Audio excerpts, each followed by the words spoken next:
modo muito sincero, eu digo que é uma grata satisfação participar desse evento da CRIMESC, do Empório do Direito, e quero cumprimentar os organizadores, na pessoa da doutora Camila, que preside essa mesa, e quero, nessa madrugada, né, porque o sábado a essa hora é praticamente madrugada, né, é um trabalho insalubre, né, e isso acaba colocando por terra aquela famosa e desagradável frase de que o advogado não acorda cedo, né? Isso é a prova de que, né, está todo mundo aqui, né?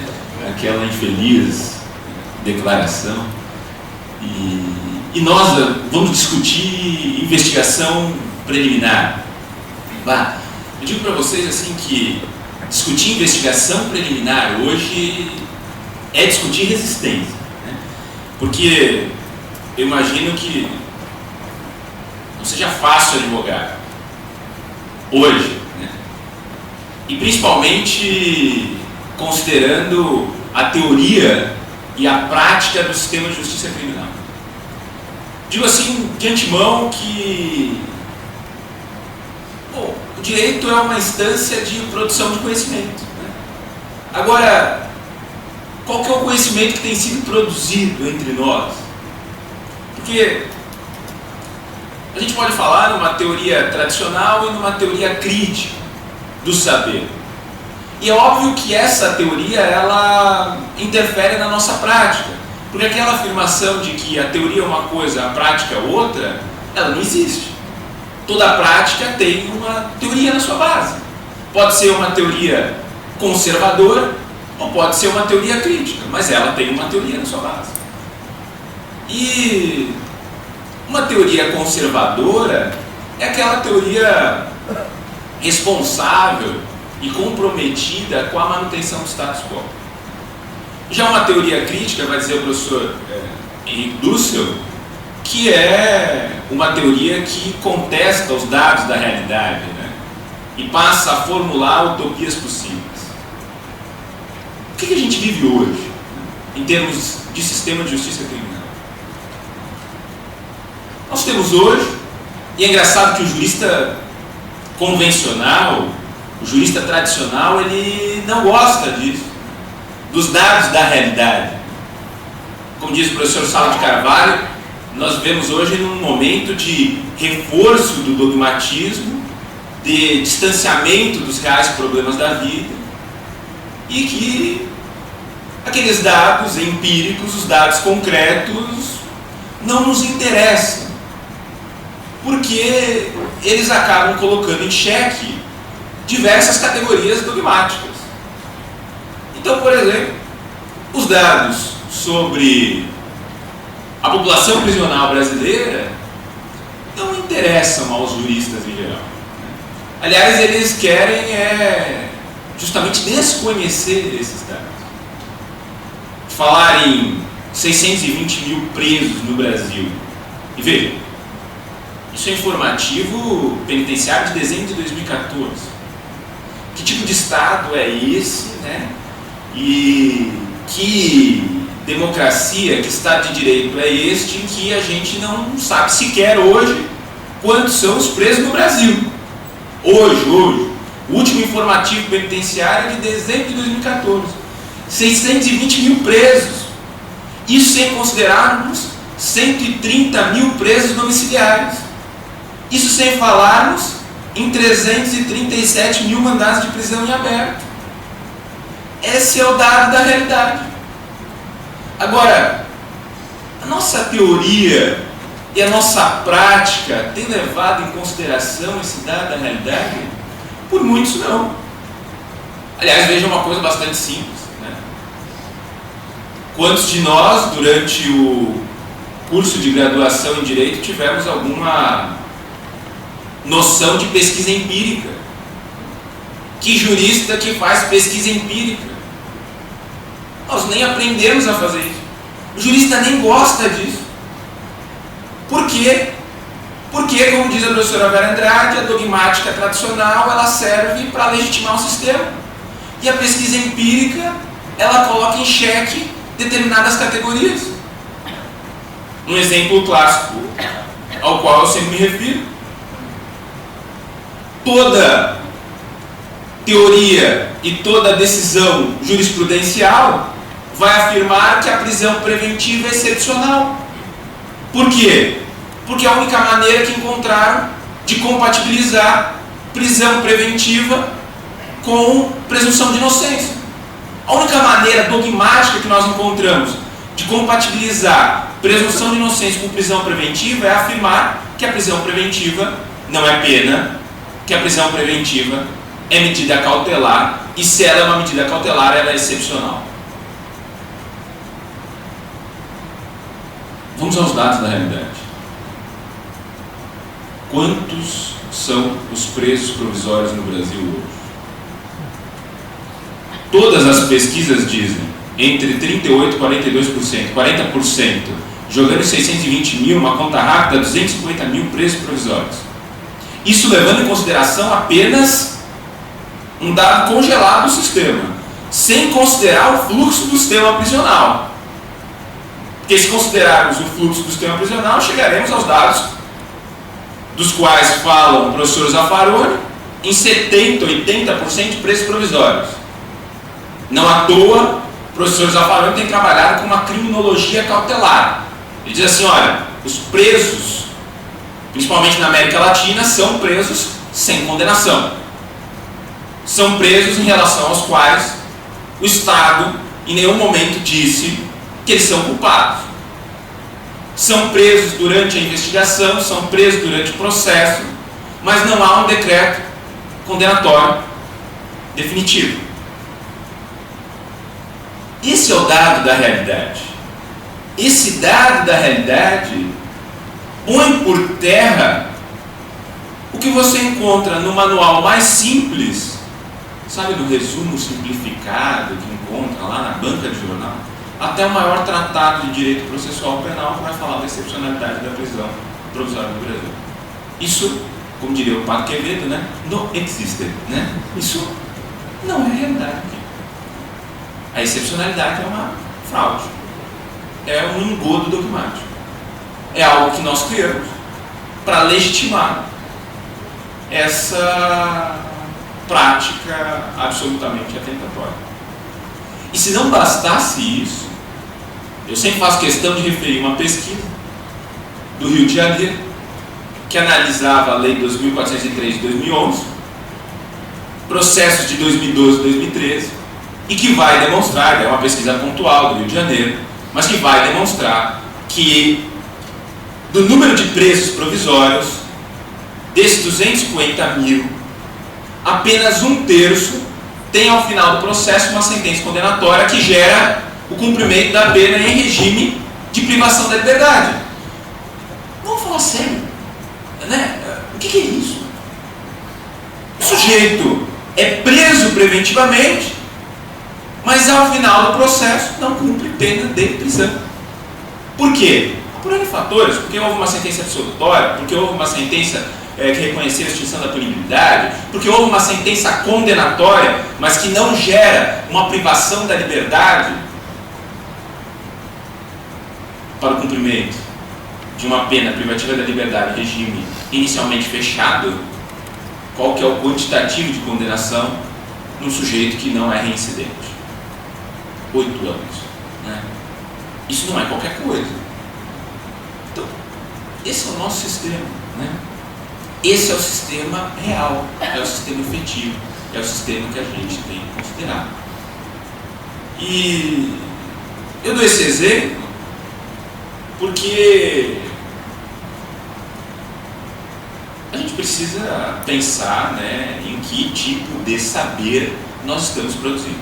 E daí tem razão o professor Lênin Streck, né, que está na hora da doutrina doutrinar, né? Está na hora da doutrina constranger, está na hora da doutrina estabelecer um limite, né? Uma esfera de constrangimento. Porque hoje o que a gente tem são atores do sistema de justiça criminal que não tem qualquer tipo de limite, não há qualquer tipo de pudor. A lei não é mais um limite. A lei não faz mais limite. nem no aspecto normativo, nem no aspecto psicanalítico. Não existe limite. E o sistema, nós sabemos muito bem como ele funciona. Qual que é o perfil da população carcerária brasileira? É do jovem, negro, pobre e de baixa instrução. Esse é o perfil. Eu sou de São Paulo, né? E eu voltei um dia desses para São Paulo, daí estava num jantar de família. E jantar de família é um local, né, que não se discute direito penal, o processo penal, né? Tu tem que se comportar como um acéfalo, né?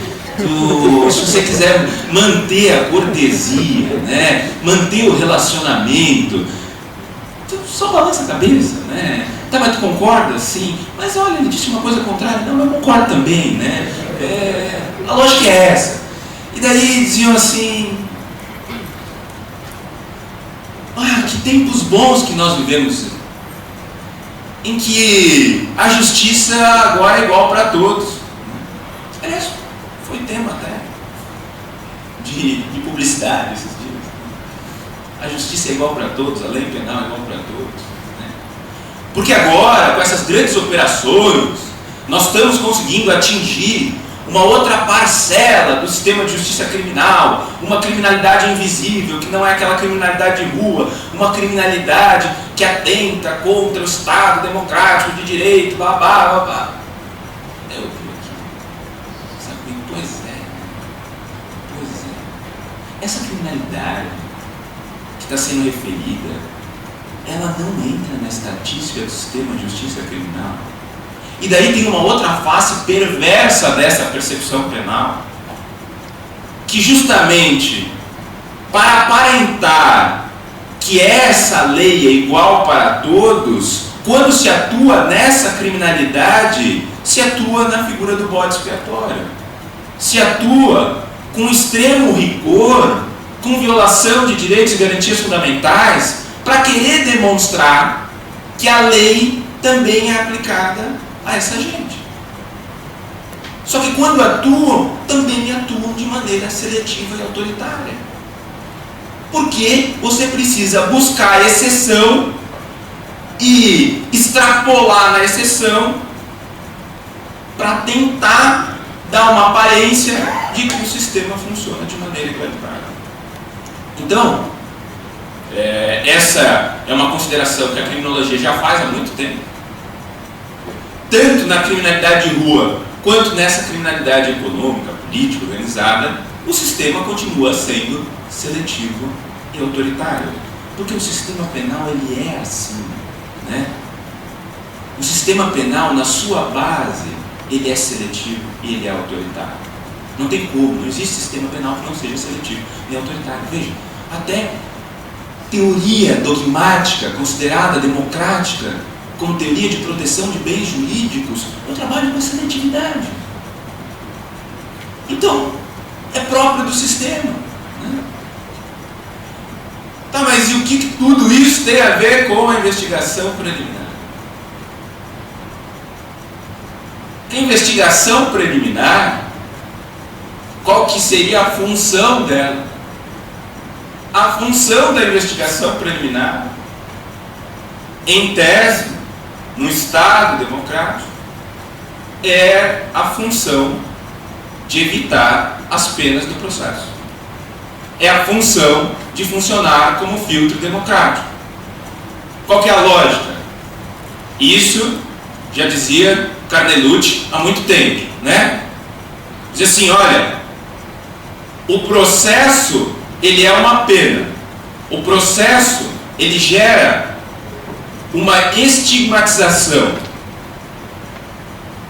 Ou, frase clássica do Carnelucci, a desgraça da justiça humana é justamente esta: fazer sofrer os homens não porque são culpados, mas para saber se são culpados.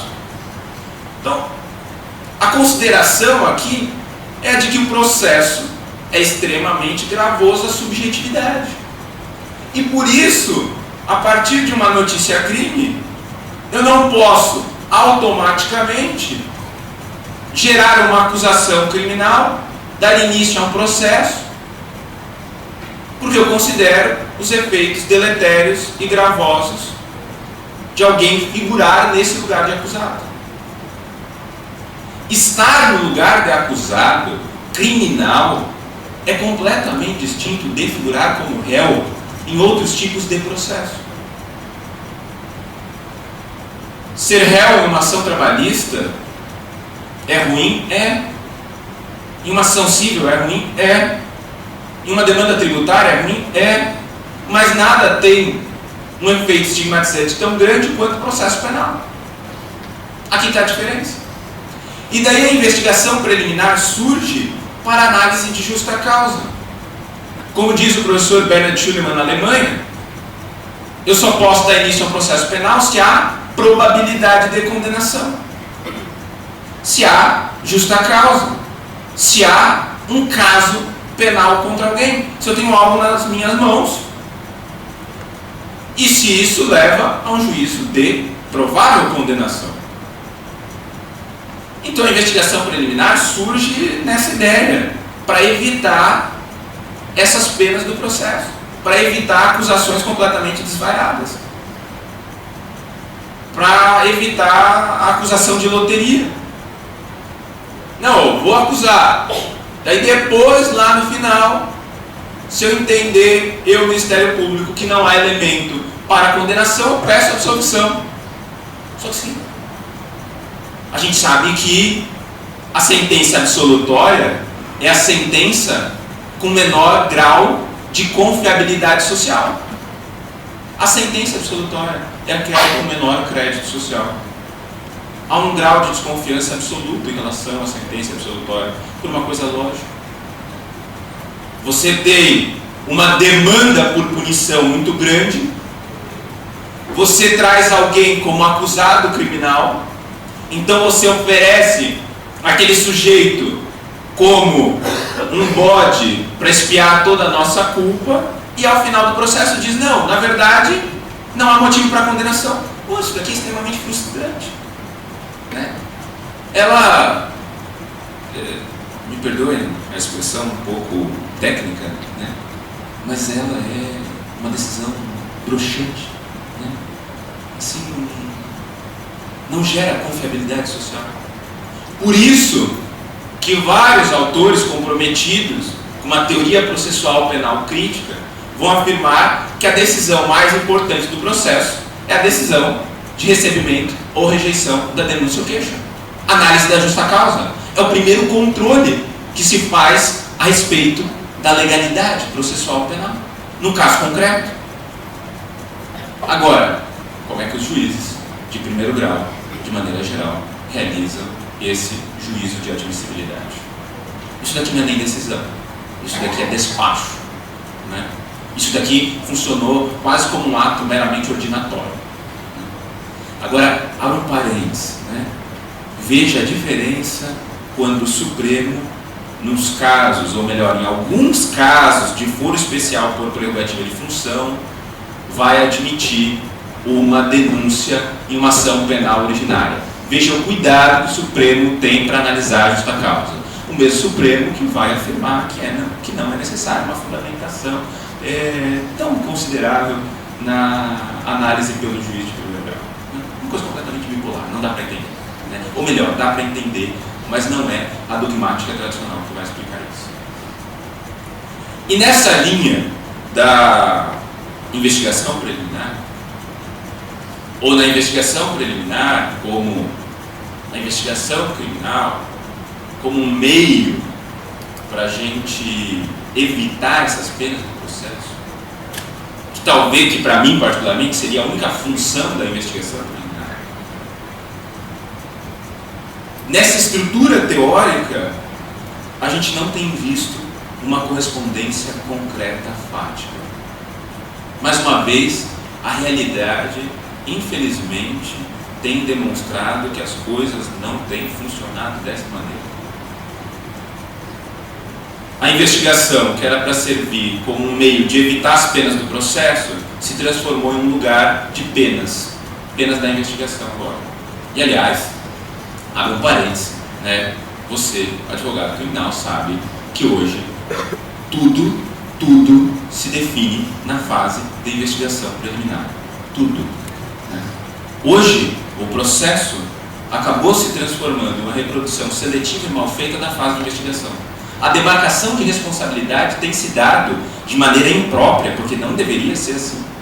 A demarcação de responsabilidade tem se dado durante a investigação.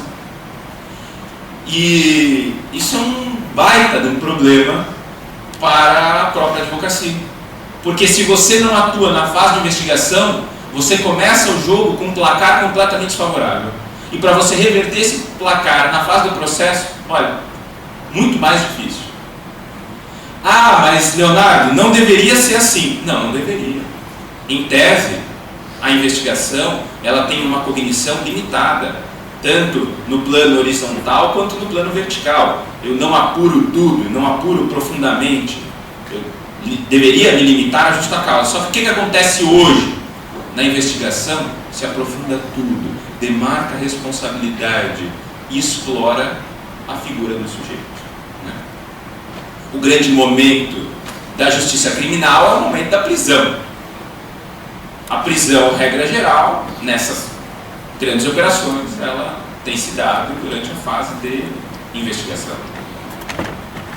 Então, é preciso também que você, enquanto advogado, atue nesta fase. Né? Atue de maneira diligente, né? Com todos os mecanismos do direito de defesa na fase de investigação. Que são limitados, são, sem dúvida alguma. Temos vários problemas durante a fase de investigação. Não conseguimos ainda no Brasil disciplinar a investigação defensiva, que é algo essencial. Algo essencial. Porque se eu admito investigação pela polícia, investigação pelo MP, por que eu não admito e regulamento investigação pela defesa? Que é completamente diferente do direito de defesa na investigação do Estado. São coisas distintas. Agora, voltando ao nosso tema principal. Aquilo que era para evitar as penas do processo se transformou em mecanismo de geração de penas na investigação.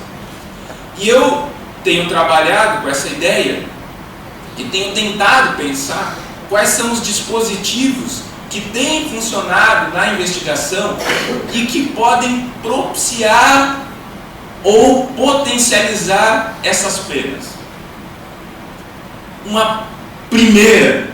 Um primeiro dispositivo, uma primeira categoria que eu queria expor para vocês.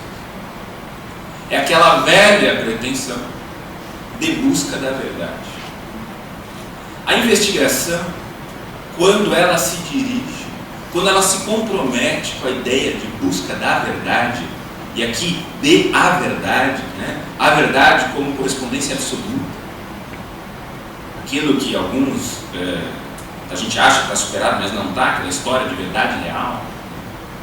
Quando a investigação ela se compromete com isso, ela é tendencialmente e, na verdade, concretamente abusiva. Porque, historicamente, todos os modelos de persecução, desde a Inquisição da Igreja, até o sistema de justiça criminal, em todo momento que eu busquei a verdade, eu cometi abusos.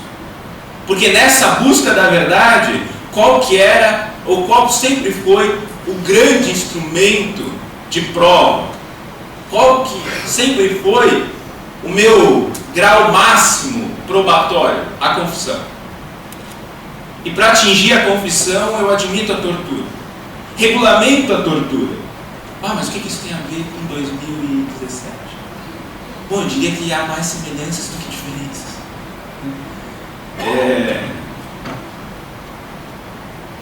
Claro, nós sofisticamos alguns mecanismos. Né? Tem um colega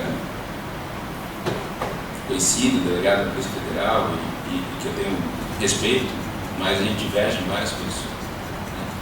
E eu escrevi um artigo dizendo que, na verdade, o mecanismo como se tem praticado justiça negocial hoje no Brasil não difere nada desses instrumentos de tortura psicológica. Porque você ameaçar com prisão ou ou decretar prisão para negociar, para realizar a barganha processual penal, é um instrumento de tortura absolutamente real. E assim tem sido feito. Aliás, barganha, justiça negocial, que aqui tem menos garantias do que um negócio civil. Justiça negocial, que você vai olhar a jurisprudência, vai dizer que delação premiada, colaboração premiada é negócio processual penal, mas não dá nem sequer as garantias do direito civil, né? Não preciso ir muito longe, não falo de histórias assim míticas. Já vi acusador negociando com investigado, chamando o investigado por uma suposta colaboração premiada, e daí o acusador se volta para ele e diz: o que o senhor tem de informação sobre tal organização criminosa que atua no Estado da Federação e que assola a segurança pública? Daí o sujeito diz: eu tenho muita informação, eu sei tudo. Daí o acusador diz: tá, mas tudo o quê? Me diga o que você sabe. Ele conta. O acusador se volta para ele e diz assim: não, essas informações para mim não são relevantes. Não acho que há motivo para celebrar um acordo de colaboração premiada aqui. Passada uma semana, desencadeia uma operação justamente com aquelas informações. Então, vamos falar sério. O que nos falta? Nos falta ética, como diz o professor Lúcio, né? Mas uma ética que considere a necessidade, o valor da vida humana concreta em sociedade. Como diz o professor Lúcio, olha, uma ética direcionada à produção, à reprodução e à conservação da vida humana concreta de cada sujeito em coletividade. Ao invés dessa pretensão de verdade, que é tendencialmente ligada ao abuso, uma pretensão de verdade que desrespeita algo que é básico, que o nosso conhecimento é limitado, que a gente conhece não o todo, que a gente conhece a parte, e que a gente, da parte que a gente conhece, a gente interpreta do nosso lugar. Aquele velho exemplo: eu pego meu celular e jogo lá para o amigo que está sentado na última carteira. Os doutores que estão aqui na frente veem parte do evento. Quem está ali no meio vê outra parte do evento. Quem está no fundo vê outra parte, outra parcela. Se não bastasse verem parte, interpretam a partir da sua própria subjetividade. Quem está aqui na frente diz que esse meu ato foi um ato de cortesia, porque eu lancei o celular para ele que precisava fazer uma ligação. Quem está ali no meio diz que esse foi um ato de violência. E quem está lá no final diz que isso tanto faz como tanto fez. Veja, eu estou discutindo uma situação concreta em que todos vocês estão aqui no mesmo momento. Quando nós temos uma investigação criminal, ela parte de uma notícia-crime. Uma notícia-crime que está no passado, e notícia-crime que é algo que se diz a respeito de um suposto crime. Então eu não sei nem se aquilo existiu. Aquilo é um fenômeno da linguagem. Então veja como a complexidade na busca por conhecimento é extrema. E daí a gente quer dar a pretensão de verdade. É óbvio que isso vai gerar abuso. O que eu preciso fazer numa investigação criminal? Eu preciso abdicar dessa pretensão de verdade e me filiar no devido processo legal substancial. Olha, o que eu produzi na investigação, não sei se é verdade, se não é, se é correspondência absoluta com os fatos, mas eu sei que todo o procedimento legal foi seguido. Um segundo dispositivo que a gente tem que analisar nesse contexto da investigação preliminar é aquela investigação preliminar com uma ideologia bélica, uma ideologia de combate. Uma investigação preliminar que não reconhece o investigado um sujeito, mas como um objeto. Aqui o objetivo não é execrar ninguém, né? Mas a gente precisa comentar algumas coisas. A situação que tem ocorrido no Rio de Janeiro, em que se utiliza das Forças Armadas para segurança pública interna, situação em que o judiciário carioca concede mandados de busca e apreensão coletivos. Veja, é um judiciário concedendo mandado de busca e apreensão coletivo, cumprido pela Polícia Civil, Polícia Federal, Exército, nas chamadas operações de garantia da lei e da ordem.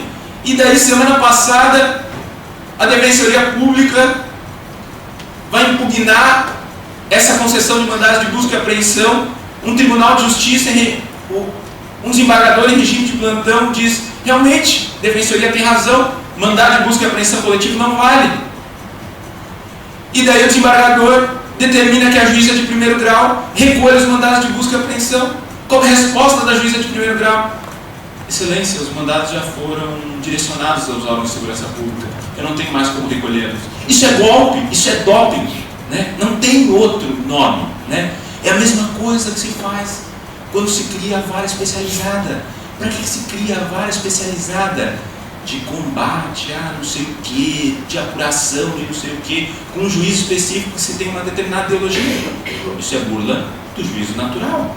Porque todo mundo sabe que em determinada comarca, quando eram distribuídas as representações para as diferentes varas criminais, existiam alguns juízes que não deferiam alguns pedidos. Qual que é a saída mágica? Vamos criar uma vara especializada e vai ser com o juiz A, porque todos os pedidos vão ser direcionados a ele.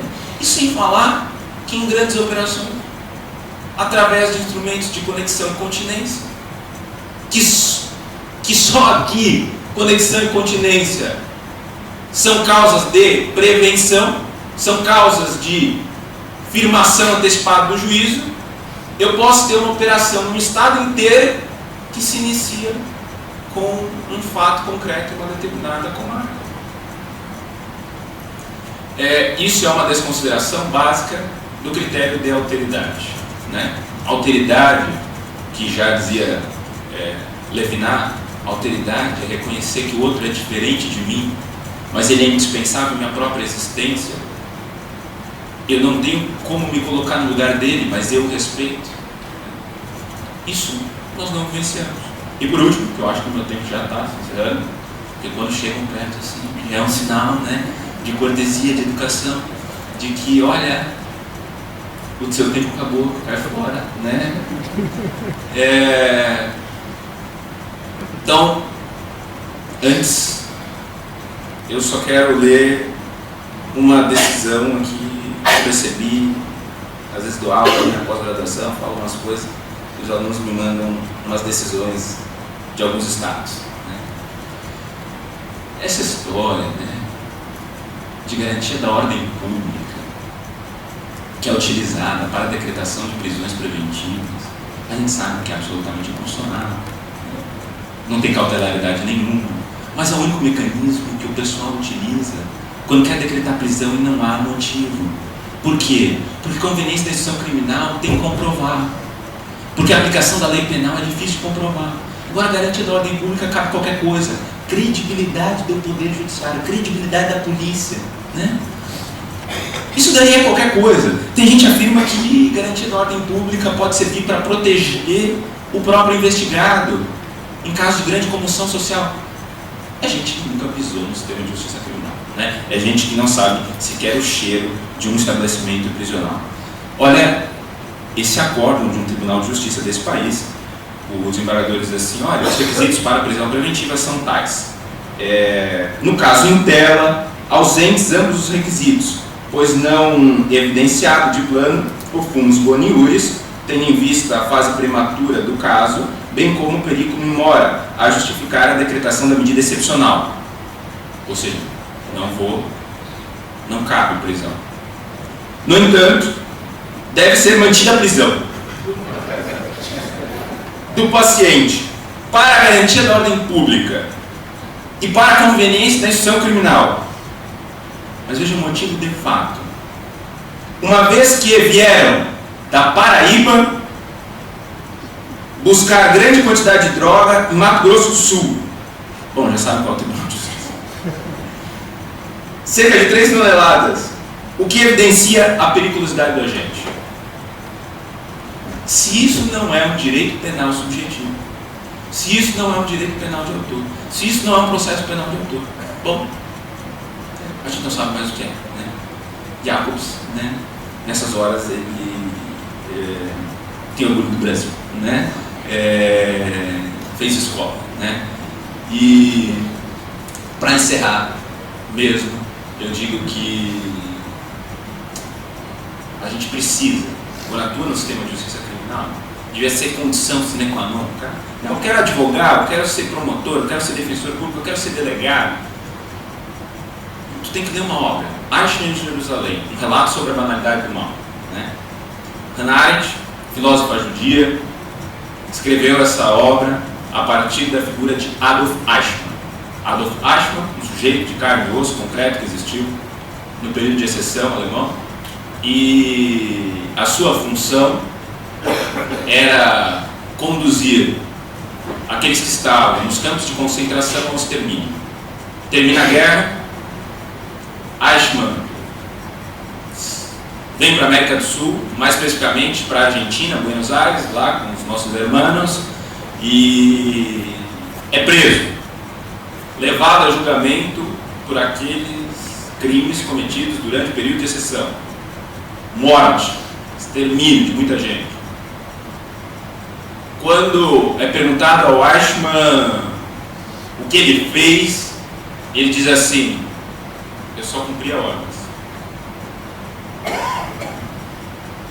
Isso é uma baita chave de leitura sobre o sistema de justiça criminal, em todas as suas instâncias. Como é que o Supremo Tribunal Federal julga 2 pares de melancia, subtração de 2 melancias, de sandália havaiana, né?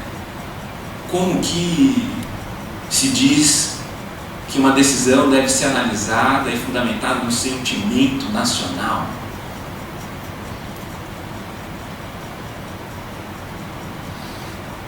Tinha um juiz em Joinville que, quando foi implementada a audiência de custódia, ele disse assim que ele queria que fosse instalado um chuveiro na delegacia. Por quê? Porque ele não queria receber os presos mais fedidos como eles estavam vindo. Não é por uma questão humanitária, não. Porque não queria ter contato. Por que vários juízes não gostam de audiência de custódia? Porque aqui é o que diz Levinas, é a ética face a face. Tu tem que ter contato pessoal, tu tem que informar o sujeito da tua decisão e se responsabilizar por ela. Isso eu não quero ver os efeitos da minha decisão.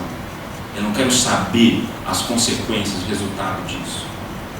Então, se o que se discute hoje é justamente um tempo de resistência, nada melhor do que a figura do Eichmann para demonstrar essa urgência, essa necessidade de a gente resgatar obviedades democráticas, como diz Bertolt Brecht, né? São tempos em que é necessário defender o óbvio, defender devido processo legal, juízo natural, né? Esse tipo de coisa.